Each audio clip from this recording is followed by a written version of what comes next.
Hi everyone, this is Yuki. In today's video, we will be going over the role of leaders in Commands and Colors Napoleonics. Players often complain that leaders in this game are useless, and their only purpose is to give the opponents extra victory points because they do nothing and can be killed. Players who come from Commands and Colors Ancients are especially baffled by how weak the leaders are, as they have the exact same complex rules but without any of the major benefits.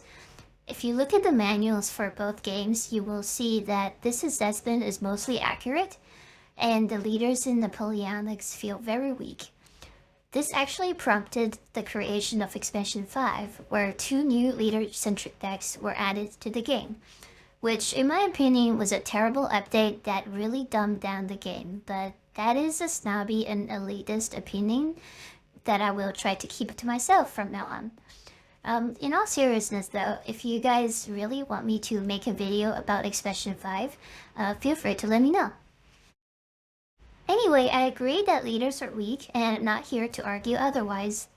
But I do think that even the weak abilities of leaders in the base game can be useful. And this is definitely something I appreciated more and more as I became more experienced with the game. To start off, let us go over the leader benefits. First, a unit with an attached leader may ignore one flag. A unit retreating onto a hex with a lone leader ignores all further retreats. A lone leader may serve as support, just like a unit. And there are a couple of command cards that specifically reference the presence of leaders, such as Force March and Leadership, which give benefits to the units with attached leaders. At first glance, these are really weak abilities because, I mean, who cares about ignoring flags, right? Well, at least that was what I thought when I first started playing this game. However, if you consider what we have talked about in our other videos, I hope you can appreciate that retreats are a big part of this game, and the leader ability to ignore flags is at least somewhat relevant. The other thing I learned is that the role of leaders becomes a lot more pronounced when you have to play the downside armies. In the base game, both France and Britain are upside armies. Portugal is a downside army, but it never operates alone, so it doesn't really count. In the expansions, however, when you play scenarios with downside armies such as the Spanish, the Austrians, and the Prussians, and units of low quality like the reserves and the militia, the leaders tend to do a lot in keeping your games together. There are 3 main unit types in this game: infantry, cavalry, and artillery. You have the option to attach your leader to any of these 3 unit types. We will go over in detail the pros and cons of each in these videos, and today we'll just be talking about leaders attached to artillery. First, let us talk about the thing that everyone cares about the most, and that is the leader casualty check. It always feels terrible when a leader dies to a pot shot and gives your opponent a free victory point. So how much do you have to worry when a leader is attached to an artillery unit? As we mentioned before, the artillery has only 1 unit symbol phase, so it is relatively harder to hit than infantry. It is hit at 1 out of 6 chance per die in range combat and 1 out of 3 in melee due to the saber phase. So as you can see, attaching the leader to artillery is a relatively safer option because, remember, you only perform a leader casualty check if the attached unit loses a block. So the harder it is for the unit to actually lose a block, the less likely that your leader is going to die. The leaders attached to artilleries also tend to live longer because artilleries are usually firing from a distance, and the enemies generally have a harder time charging at artillery. So overall, if leaders dying really bothers you, attaching them to artillery units is your safest bet. So what are some of the other benefits in attaching leaders to artillery units? As we mentioned before, artilleries, especially foot artilleries, really do not like to retreat. Here in this example, we see that we have an unsupported artillery at the end of the line. The enemy artillery here is incentivized to take pot shots at it to force it to retreat. And if they succeed, you will need to waste 2 command cards in 2 turns to get it back the way it was and attack. We alluded to this many times, but unit blocks are not the only resource in this game. as tempo and cars are just as important. For the full discussion on this, please watch the video titled Artillery Targeting Priority. The other concern that is shown here is that artillery is threatened by enemy cavalry. Cavalry should always be hunting down unsupported artilleries. The difficulty in attacking artilleries mostly boils down to the fact that if the artillery battles back, it is often a devastating 4-die melee attack, so this really discourages most melee attacks against artilleries. The reason that people attack artilleries with cavalries is that they can close in without getting fired at while they're approaching, and that if the artillery is not supported, the cavalry bonus combat makes it likely that the cavalry can eliminate the artillery, or at least come out ahead, because there is a high chance of avoiding artillery battling back. In this example, not only can the light cavalry attack the unsupported artillery with 4 dice with high chance of bonus combat, it can even add more dice if it does combined arms combat with the friendly artillery. Now, if a leader is attached to the artillery, it's a whole different story, because the likelihood of actually retreating is cut down significantly. If you remember from our previous video, the chance of rolling 2 or more flags is drastically different from rolling 1 or more, and ignoring 1 flag actually cuts down that probability by a lot. It might be counterintuitive, but if you do the math, you will see that the highest drop in probability is actually between the first and the second flag, which makes the ignore 1 flag effects in this game much better than they look. You may be asking, why don't I just remember to always support my artilleries with my units so they can ignore the flag? Why do I need to bother with the leaders? You're correct, it is always a good practice to support artilleries with 2 other units. However, some scenario setups can make this very difficult. Furthermore, because this game is not static, your supporting units may move, retreat, or be eliminated over the course of the game, leaving your artillery unsupported and vulnerable. Also, constantly maintaining a 2-unit support structure for your artillery while advancing or conducting combat is highly demanding in terms of command cards, and is simply not feasible if you start with 4 command cards, which is often the case for the non-British allies. Attaching a leader is the quickest and the most reliable way to create a strong artillery position with the least costs in time and resources. Take this scenario for example, the morning scenario for the Battle of Halle. In this scenario, the Prussian units are very spread out, and there is no good way to support your artillery without seriously limiting yourself.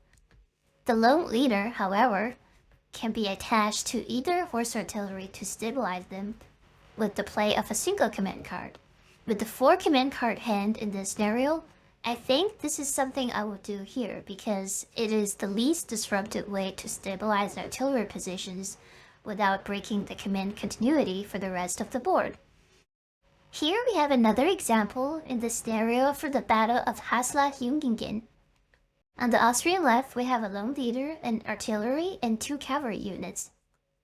Technically speaking, you are able to make the 2 cavalry units stay behind and support the artillery, but this is definitely not the best usage of your cavalries, especially when Austria has the precious 4-block cavalries that can be much more useful elsewhere in the map. So in here, if I have the opportunity, I would probably attach the lone leader to the artillery to stabilize it, as opposed to forcing the 2 cavalry units to stay behind to help the artillery. This is a good example that shows you that forcing the 2-unit support structure around your artillery may not always be feasible or result in the best usage of your units. Here, I do need to also mention that horse artilleries with leaders attached have some additional upsides. As you know, horse artilleries are weaker than foot artilleries, but they can move and fire in the same turn, so they tend to move around more to make up for their weak firepower. This means that sometimes they're moving ahead of the main group if an opportunity presents itself, which makes it very hard to always keep 2 units around to support it wherever it goes. Having a leader attached to a horse artillery makes it a lot stronger because it allows the horse artillery to move around without worrying too much about retreating or being unable to battle back, and this allows it to be more aggressive. So this is some added leader bonus to keep in mind. So you can see that in this example, attaching the leader to the horse artillery not only allows the cavalry to do their jobs, it also makes a very stable unit that can both move around to attack the French units and be stable enough to hold its own. So it's basically making the horse artillery both mobile and stable at the same time. So it's a pretty good strategy to use on this map.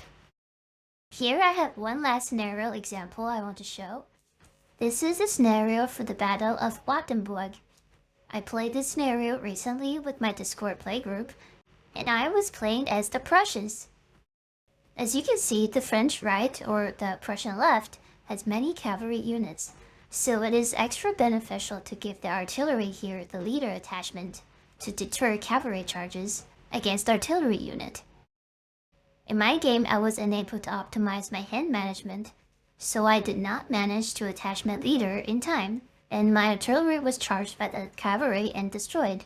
Granted, retreating and bonus combat actually did not come up, because the cavalry just straight up destroyed the artillery, but sometimes having the leader attached is just a good way of discouraging the enemy units from attacking in the first place.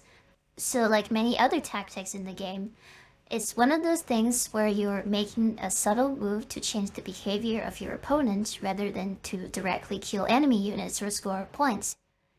If I were to play this scenario again, I would definitely manage my hand in a way where I would prioritize the leader attachment in early game against an area of the map with high cavalry threat.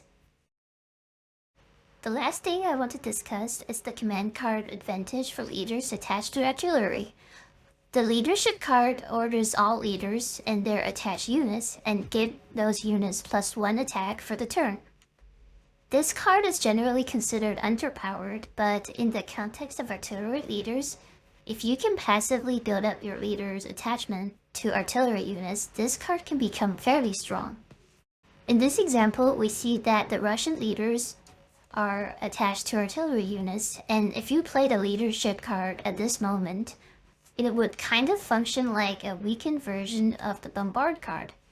+1 is obviously not as good as +2, but this sometimes just gives you the extra edge you need to push your opponents back or deplete their frontline units to buy yourself some time. Obviously, this is not the only usage of the leadership card, but this is probably the one that is the least risky, as the other usage of the card would usually require the leaders to get closer to the enemies. However, attaching enough leaders to your artillery units is indeed a lot of setup, but it's definitely something you should keep in mind if the flow of the game can allow you to do something like this, because it is a pretty strong payoff for a weak command card. Okay, so as usual, here's a summary of what we talked about so far. First, leaders are relatively the safest when they're attached to artillery. This has to do with the fact that artilleries are in general hit less, both because of the dice phase distribution and because they are usually far away from enemies. The second point is that leaders stabilize artillery even in the absence of support. And this is important because, as we discussed, maintaining unit support is not always possible in a battle that is constantly changing. Also, some scenarios just don't give you that many units, so the leaders are very useful on these low resource maps.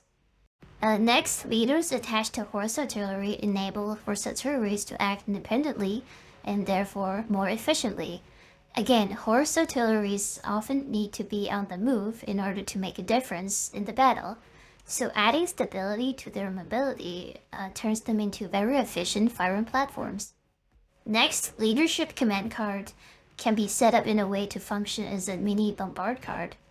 This is not something that you need to force, but it is a great payoff that improves the efficiency of a command card that is generally considered bad. It also happens to be the safest usage of the card, because your leaders usually do not become more exposed to enemy attack when you use the card this way. And lastly, leaders attached to artillery discourage enemy attacks. This is really important because if you remember the probabilities we showed, rolling 2 flags against a unit is a pretty big ask. And being always able to ignore 1 flag really discourages enemy cavalries from charging at your artilleries.